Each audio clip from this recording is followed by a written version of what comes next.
আসসালামু আলাইকুম ওরহমতুল্লাহি ওবরকাতুহু। বিসমিল্লাহির রহমানির রহিম। পবিত্র কোরআন মজিদের 12 নম্বর সূরা ইউসুফ আলোচনা করছি। আমরা প্রথম আয়াত থেকে শুরু করি। আলিফ লাম রা, এগুলো সত্য নির্দেশক ও সুস্পষ্ট কিতাবের বাণী। আমরা জানি এগুলিকে হরফে মুকাত্তাত বলা হয়। 29টা সূরা এভাবে শুরু হয়, যার মানে আল্লাহই জানেন এগুলি সত্য নির্দেশক এবং সুস্পষ্ট কিতাবের বাণী। দ্বিতীয় নম্বর আয়াত, আমি একে আরবি ভাষায় কোরআন রূপে নাজিল করেছি যাতে তোমরা সহজে বুঝতে পারো। প্রত্যেক নবী রসুলকে তার নিজস্ব ভাষায় আল্লাহ এই জীবন বিধান দিয়েছেন, আসমানি কিতাব দিয়েছেন, সহিফা দিয়েছেন। এগুলো আমরা সূরা ইব্রাহিমের 4 নম্বর আয়াতে দেখতে পাই, যে যেন নিজ নিজ সম্প্রদায়কে তারা বুঝাতে পারে। এক্ষেত্রেও নবীজির ক্ষেত্রেও তাই হলো। কারণ 41 নম্বর সূরা হামিম সিজদার 44 নম্বর আয়াতে আমরা দেখেছি যে এটা যদি আজমি ভাষায় বা আরবি ছাড়া অন্য কোনো ভাষায় নাজিল করতাম, তবে আরবের অধিবাসীরা বলতো যে আমরা আরবীয়, রসুল আরবি, এটা অন্য কোনো ভাষায় আসলো কেন, বুঝবো কীভাবে? আসলে বিষয়গুলো আসলে বুঝতে হবে। তেলাওয়াত মানে অনুধাবন করা, এটাকে আত্মস্থ করা, এই ব্যাপারগুলোর জন্য এখানে নবীজি রাসূলুল্লাহ সাল্লাল্লাহু আলাইহি সাল্লাম যেহেতু আরবীয় ছিলেন, আরবি ভাষাটা বুঝতেন, বলতেন, তার ভাষাতেই তার জনগণের জন্য প্রথমে আসলো, পরবর্তীতে এটা ছড়িয়ে গেছে পৃথিবীব্যাপী। 3 নম্বর আয়াত, আমি কোরআন নাজিল করে তোমাকে জানাচ্ছি প্রকৃত ঘটনা ও ইতিহাস যা তুমি জানতে না। নবী সাল্লাল্লাহু আলাইহি সাল্লামকে আল্লাহ তাআলা বললেন অনেক ঘটনা এবং প্রকৃত ইতিহাস আমরা জানি না, সেটা আল্লাহ জানিয়ে দিচ্ছেন। এবং এটা এমন সময় জানাচ্ছেন নবীকে কঠিন অবস্থায় অতিবাহিত করতে হচ্ছে তার জীবনের, নবুয়তের পরের থেকে সময়গুলো আগের থেকেই। তার যখন তার দাদা মারা গেলেন, চাচার কাছে আসলেন, মা মারা গেলেন, একটার পর একটা কষ্টের মধ্যে উনি অতিবাহিত হচ্ছিলেন এবং জীবনভরই একটা সংগ্রামের মধ্যে ছিলেন। এই একটা সূরা নাজিল করে দেখালেন আল্লাহ তাআলা যে ইউসুফ আলাইহিস সালাম তাঁর অতীতের এক রসুল কীভাবে এগুলো ওভারকাম করে সাফল্য পেয়েছিলেন, নবীজিও পাবেন সেই সাফল্য। মক্কা থেকে তাকে বের করে দেওয়া হলো, অন্য জায়গায় গিয়ে প্রতিষ্ঠিত হলেন এবং বিজয় এবং সাফল্য নিয়ে ফিরে আসলেন। এই সূরার পুরা কাহিনী একেবারে একটা সূরার মধ্যেই বিবৃত হয়েছে, যা অন্যান্য সূরায় এভাবে হয় না। বিভিন্ন জায়গায় বিভিন্ন কাহিনী থেকে আমরা শিক্ষাটা নিতে পারি। এখানে একটা কাহিনী, ইউসুফ আলাইহিস সালামের পুরো কাহিনীটা এক জায়গায় বিবৃত হয়ে একটা কনক্লুশন আছে, শেষ আছে এবং শিক্ষা আছে। পরিচ্ছন্ন ও শালীন কাহিনীতে চরম কঠিন এক বিষয় উঠে এসেছে। এক মহিলা ইউসুফ আলাইহিস সালামকে বিপদে ফেলার চেষ্টা করেছিলেন, সেখান থেকে এই ব্যাপারগুলো এখানে উঠে আসার মাঝখানে স্বপ্নের ব্যাপার আছে, যেগুলো আমরা নিশ্চয়ই দেখব। এগুলো ইলমে লাদুনি এবং ওহী এবং একটা তত্ত্বজ্ঞান যেটা আল্লাহ নবী রসুলদের দিয়ে থাকেন, এর মাঝখানে ওনারা ভবিষ্যতের অনেক কিছুই বুঝতে পারেন, ব্যাখ্যা করতে পারেন। এই যে তোমাকে জানাচ্ছি প্রকৃত ঘটনা ইতিহাস যা তুমি জানতে না। 4 নম্বর, স্মরণ করে ইউসুফ তার পিতাকে বলেছিল, হে আমার পিতা, আমি দেখেছি 11টি নক্ষত্র, সূর্য ও চন্দ্র আমাকে সেজদা করছে।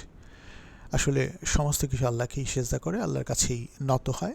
ইউসুফ আলাইহিস সালাম এই ধরনেরই একটি স্বপ্ন দেখেছিলেন এবং তার পিতাকে বললেন। 5 এবং 6 নম্বর আয়াতে জবাবে তার পিতা তাকে বলল, প্রিয় পুত্র, তোমার স্বপ্নের কথা তোমার ভাইদের বলো না।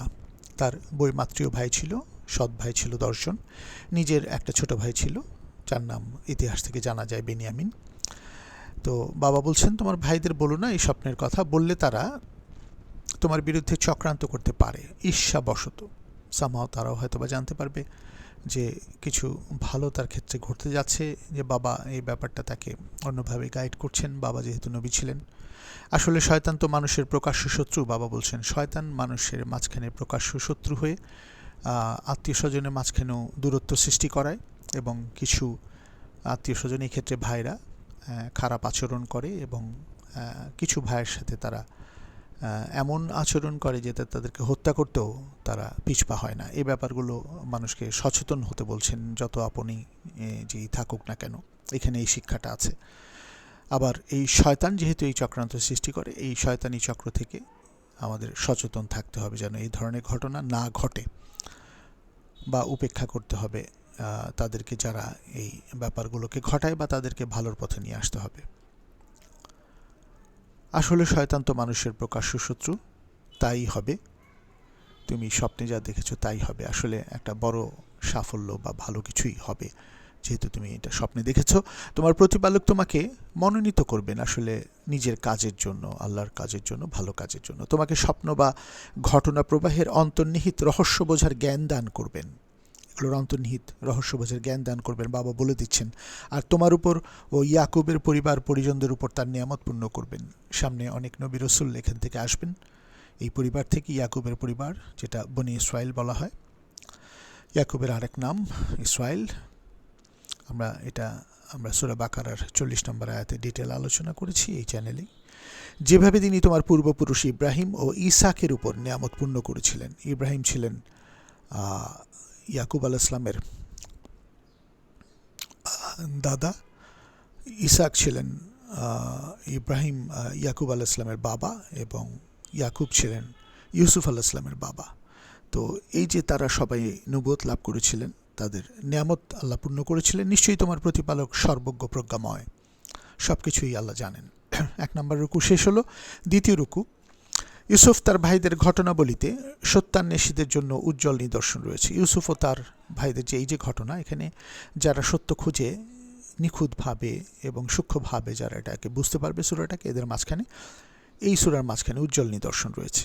8 নম্বর আয়াত স্মরণ করো। এই যে ইউসুফের যে বৈমাত্রীয় ভাইয়েরা পরস্পরকে বলল, আসলে ইউসুফ ও তার ভাই পিতার কাছে আমাদের চেয়ে অধিক, মানে বেনিয়ামিনের কথা বলছি, ইউসুফ এবং বেনিয়ামিন পিতার কাছে আমাদের চাইতে অধিক প্রিয়, যদিও আমরা সংখ্যায় বেশি। তারা ছিল 10 জন, এবং ইউসুফ আলাইহিস সালামের আপন ভাই এবং ইউসুফ আলাইহিস সালাম মিলে 2 জন ছিল। আমাদের পিতা নিশ্চিতই ভুল করছেন, তাদের একটা ধারণা ছিল। 9 নম্বর আয়াত, ইউসুফকে হত্যা করো অথবা তাকে দূর দেশে তাড়িয়ে দাও। তারা একটা ডিসিশন নিল এই ভাইরা মিলে, তাহলে তোমাদের পিতার নজর শুধু তোমাদের উপরেই পড়বে।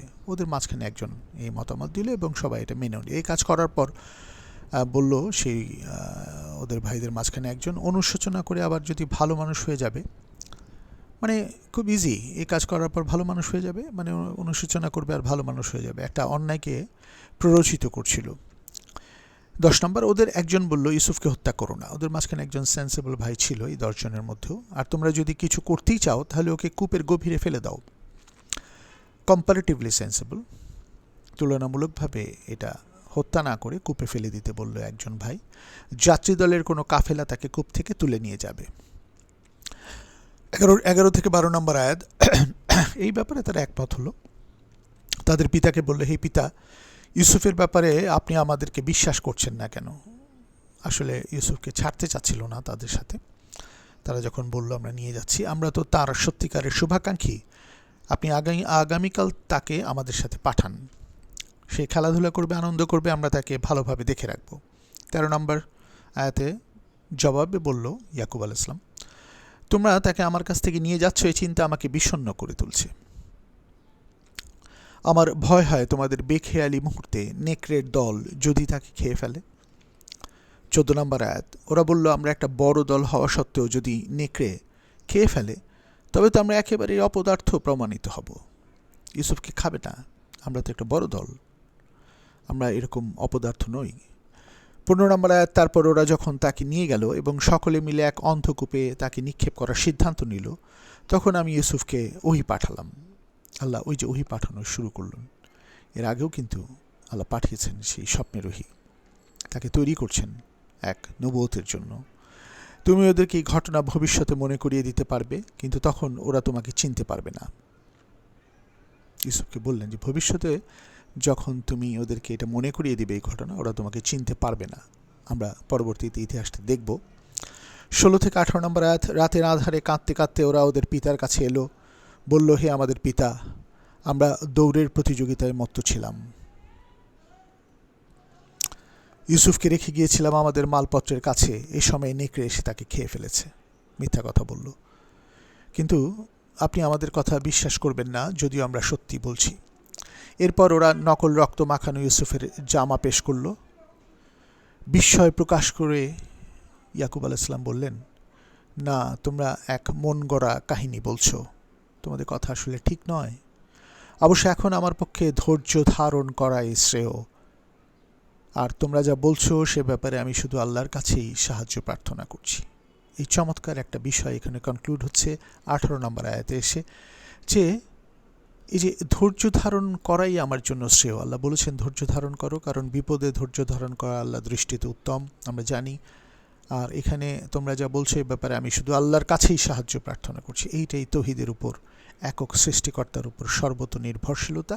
তার চেষ্টা তিনি করবেন, কিন্তু একক সৃষ্টিকর্তার উপর সর্বতভাবে নির্ভর করেই আমাদের সমস্ত চেষ্টা করতে হবে, ধৈর্য ধরতে হবে বিপদের মুহূর্তে। 19 নম্বর, ওই পথে এক কাফেলা যাচ্ছিল। যাত্রী দল পানি আনার জন্য পানিওয়ালাকে কূপের কাছে পাঠালো। তারা তো ভাইরা কূপে ফেলে দিয়ে এই মিথ্যা কথাটা সাজিয়েছে। তো ওই পথে একটা কাফেলা যাচ্ছিল, একটা দল যাচ্ছিল। তো যাত্রী দল পানি আনার জন্য পানিওয়ালাকে কূপের কাছে পাঠালো। পানিওয়ালা পানি তোলার পাত্রসহ ইউসুফকে টেনে তুলে চিৎকার করে বলল, কি সৌভাগ্য, এদিকে এক কিশোর। কাফেলার লোকেরা তাকে পণ্যদ্রব্যের মতো লুকিয়ে রাখলো, অথচ তারা যা কিছু করছিল আল্লাহ সেই বিষয়ে সবিশেষ ওয়াকিবহাল ছিলেন। আল্লাহ জানতেন তারা কি করছে, আল্লাহ সবই জানেন। 20 নম্বর আয়াত, ওরা খুব কম মূল্যে মাত্র কয়েক দিরহামে তাকে বিক্রি করে দিল, ওরা তার মূল্যায়নই করতে পারেনি। দ্বিতীয় রুকু শেষ হলো। 3 নম্বর রুকুর থেকে আমরা দেখি কে কিনলো তাকে। 21 নম্বর আয়াত, মিশরের যে ব্যক্তি তাকে কিনেছিল, এই 12 নম্বর সূরা 30 নম্বর আয়াতে তার নামটা বলা হচ্ছে আজিজ, মিশরের শাসনকর্তাকে আজিজ বলা হতো। সে বাড়িতে নিয়ে গিয়ে স্ত্রীকে বলল, ভালোভাবে ওর থাকার ব্যবস্থা করো। সে তখন একটা কিশোর, জাস্ট বড় হচ্ছে। এই ভদ্রলোক তার স্ত্রীকে দিয়ে বললেন, তাকে ভালোভাবে ওর থাকার ব্যবস্থা করো, আমাদের উপকারে আসতে পারে, বা ওকে আমরা পালক পুত্র হিসেবেও গ্রহণ করতে পারি। এভাবে আমি ইউসুফকে একটা সুন্দর অবস্থানে নিয়ে গেলাম। উদ্দেশ্য ছিল স্বপ্ন বা ঘটনাবলীর অন্তর্নিহিত রহস্য বোঝার জ্ঞানদানের পরিবেশ তৈরি করা। এই পরিবেশটা খুব প্রয়োজনীয়, অন্তর্নিহিত রহস্য বোঝার জ্ঞানদানের পরিবেশ তৈরি করা। এভাবে আল্লাহ তাআলা মুসা আলাইহিস সালামকেও ফেরাউনের সেই রাজদরবারে নিয়ে বড় করেছিলেন, যাতে সেই জ্ঞানটা সে অর্জন করতে পারে, তিনি অর্জন করতে পারেন। আসলে আল্লাহ যা করতে চান সে ব্যাপারে তিনি অপ্রতিহত, কিন্তু অধিকাংশ মানুষ তা বোঝে না। আপাত দৃষ্টিতে কি হতে যাচ্ছে অধিকাংশ মানুষ বুঝবে না, কিন্তু আল্লাহ তাআলা এই ব্যাপারে অপ্রতিহত। আল্লাহ এটা করে থাকেন সার্বিকভাবে একটা সুন্দরের জন্য, সততার জন্য, সুন্দরের বিজয়ের জন্য। 22 নম্বর আয়াত, সে যখন পূর্ণ যৌবনে পদার্পণ করল, তখন আমি তাকে ভালো মন্দের পার্থক্য করার জ্ঞান ও প্রজ্ঞায় ভূষিত করলাম। ইউসুফ আলাইহিস সালামকে ভূষিত করলেন। প্রত্যেকটা মানুষই এই যৌবন থেকে প্রাপ্ত হয়, জ্ঞান ও প্রজ্ঞার দিকে ধাবিত হয় এবং 40-এ গিয়ে পরিপূর্ণতা লাভ করে। এভাবেই আমি সৎকর্মশীলদের পুরস্কৃত করি। 23 নম্বর আয়াত, এরপর সে বাড়িতে থাকতো, সে বাড়ির মহিলা তার প্রতি আকৃষ্ট হয়ে, যে বাড়িতে সে থাকতো সে বাড়ির মহিলা তার প্রতি আকৃষ্ট হয়ে, ফিজিক্যালি আকৃষ্ট হয়ে পড়ল, কামাবেগ পূরণের জন্য তাকে ফুসলাতে লাগলো। একদিন ঘরের দরজা বন্ধ করে বলল, আমার কাছে এসো। ইউসুফ বলল, আল্লাহ আমায় রক্ষা করুন, আল্লাহর কাছে সাহায্য চাইল।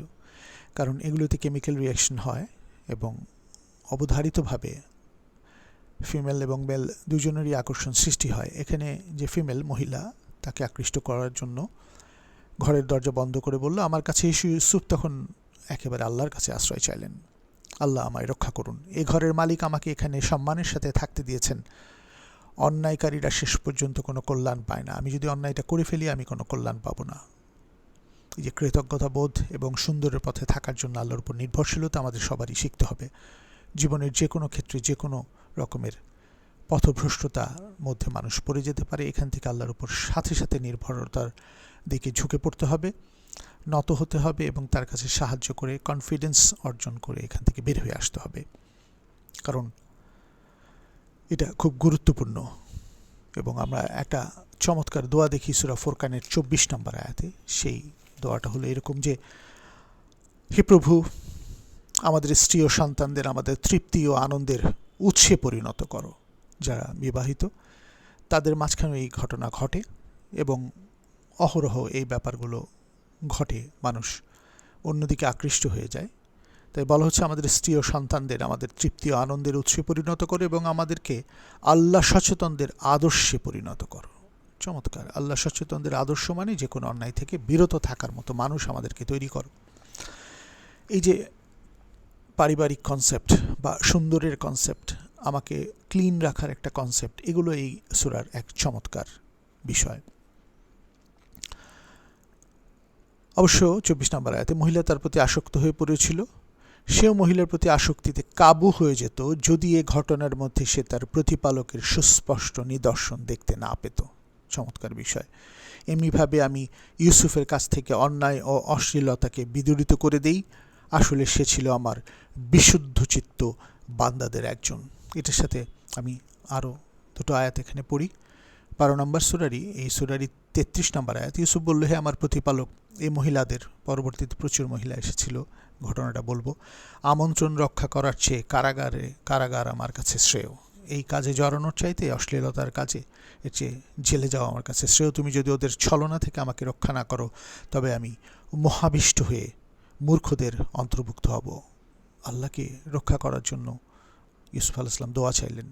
এবং এই সূরারই 53 নম্বর আয়াতে গিয়ে ইউসুফ আলাইহিস সালাম বলছেন, এরপর ইউসুফ আরও বললেন যে, আমি নিজেকে নির্দোষ বলি না, মানুষের প্রবৃত্তি সবসময় কুপ্ররোচনা দেয়। এটা ইনস্টিংক্ট, একটা বেসিক ইনস্টিংক্ট, স্বাভাবিক প্ররোচনা, কেমিক্যাল রিয়াকশন হয় ব্রেনে। প্রতিপালক যার উপর দয়া করেন সে কুপথ থেকে রক্ষা পায়। নিশ্চয়ই আমার প্রতিপালক অতীব ক্ষমাশীল, পরম দয়ালু। আসলে এই ব্যাপারটা এখানে শালীনতার মধ্যে দিয়ে, একটা ঘটনার মধ্যে দিয়ে উপস্থাপিত হচ্ছে। আমরা ঘটনাটা পুরো পড়ব।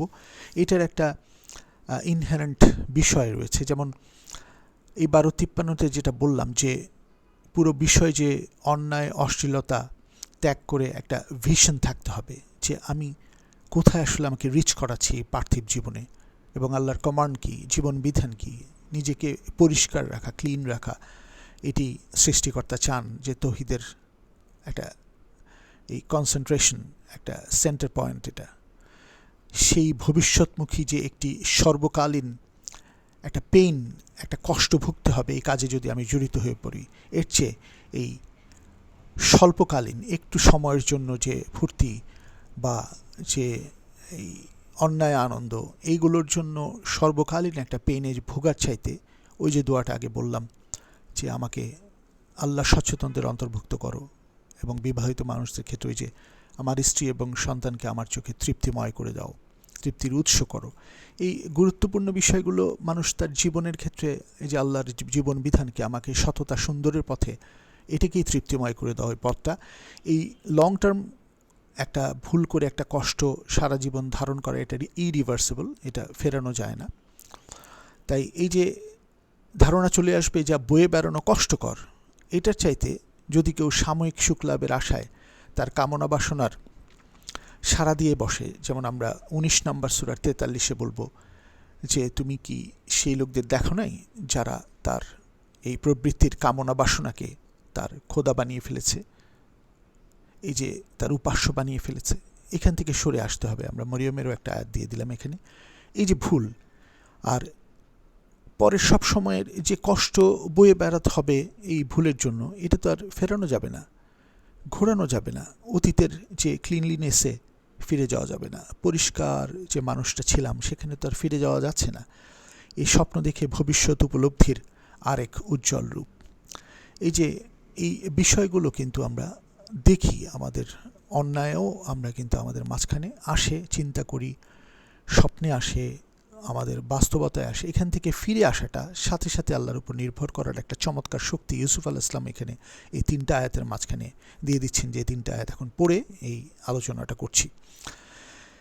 যে কোনো মানুষ এই যে মাথা বা মগজের, ব্রেইনের যে কেমিক্যাল রিয়াকশন, যে রাসায়নিক প্রক্রিয়া ঘটে, এর ফাঁদে পড়ে যেতে পারে। এটা একটা স্বাভাবিক একটা ইনস্টিংক্ট, বেসিক ইনস্টিংক্টের প্রভাবে, যা ওই যে মানুষের যে শয়তানি দিক বা এভিল সাইড ব্রেনের, এটাকে ইনফ্লুয়েন্স করে, এটাকে প্রভাবিত করে ক্রমাগত।